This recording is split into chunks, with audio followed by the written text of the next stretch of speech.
인생게임에 로그인하셨습니다. 신문이나 뉴스 혹은 투자 정보를 보다 보면 인적 분할, 물적 분할이라는 이야기를 많이 보게 됩니다. 기본 용어는 알아야 우리가 기업을 이해하기 쉽겠죠. 오늘은 분할이라는 것이 무엇인지 가급적 쉽게 설명 들어보도록 할게요.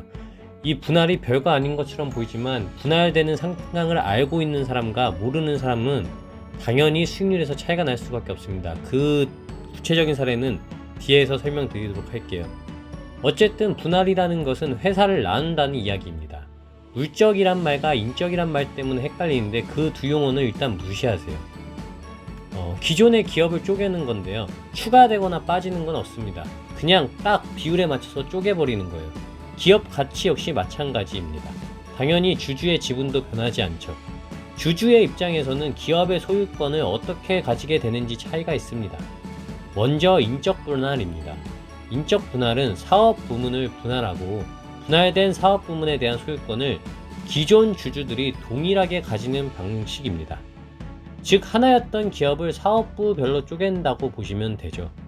빵이 하나 있었는데 그 빵을 반으로 쪼갠다고 생각하시면 됩니다. 예시를 하나 보자면 여러분이 쉽게 아실 만한 회사 신세계가 있습니다. 신세계는 백화점 사업 부분을 기존 신세계 존속법인으로, 존속법인이라는 건 기존에 있는 그대로고요. 대형 할인마트 사업 부분을 이마트라는 신설법인으로 인적 분할합니다. 신설법인은 그냥 새로 생기게 되는 회사가 신설법인이에요. 앞서 말씀드린 대로 기업 가치의 변화는 없습니다.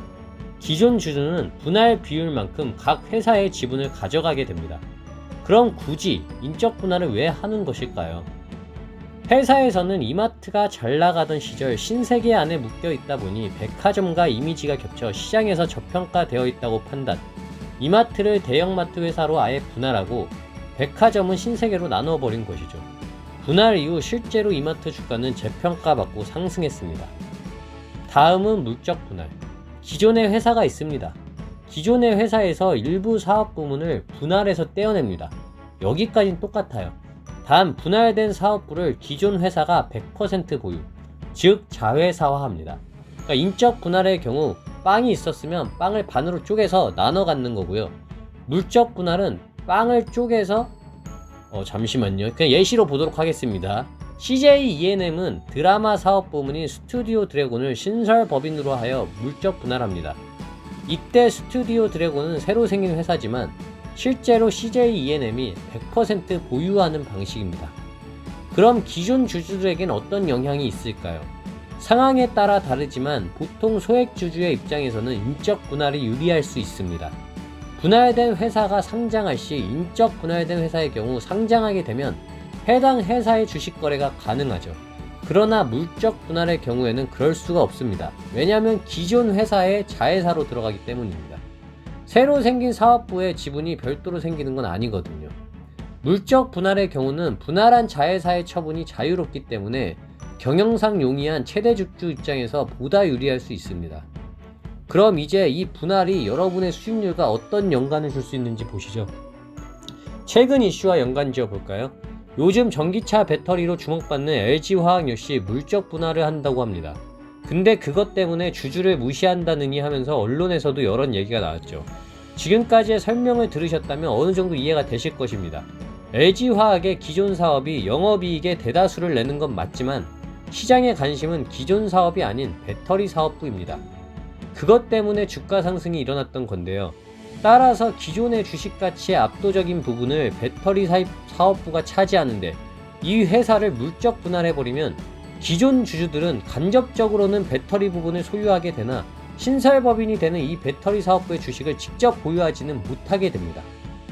배터리가 빠질 경우 LG화학의 가치는 사실상 반토막도 되지 못한다는 얘기가 시장을 통해 흘러나와 그 당시 주주들이 분노해서 패닉셀까지 생겼었을 정도로 큰 이슈였죠.